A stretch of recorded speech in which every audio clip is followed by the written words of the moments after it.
మామిడి పండు, పుచ్చకాయలలో విటమిన్లు అధికంగా ఉంటాయి. ఇవి ఎసిడిటీ లక్షణాలను తగ్గించడంలో సహాయపడతాయి.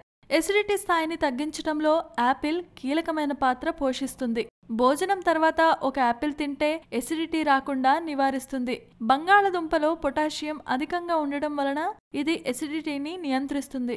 ఇకపోతే ఉల్లికాడలు ఎసిడిటీని తగ్గిస్తాయి. ఇందులో ఉన్న పొటాషియం, కాల్షియం, మెగ్నీషియం ఎసిడిటీని తగ్గించేందుకు దోహదం చేస్తాయి. ఆకుకూరల్లో ఉండే ఎంజైమ్లు క్లోరోఫిల్ కడుపులోని ఎసిడిటీని నియంత్రిస్తాయి.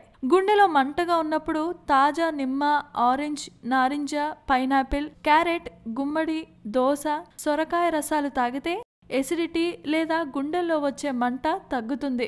భోజనం చేసే అరగంట 40 నిమిషాల ముందు గోరువెచ్చటి నీళ్లలో నిమ్మరసం పిండి తాగడం వలన జీర్ణ ప్రక్రియ సరిగ్గా జరగడమే కాక నిమ్మలో ఉండే పొటాషియం ఆమ్లాలను సమతులం చేస్తుందని ఆరోగ్య నిపుణులు సూచిస్తున్నారు.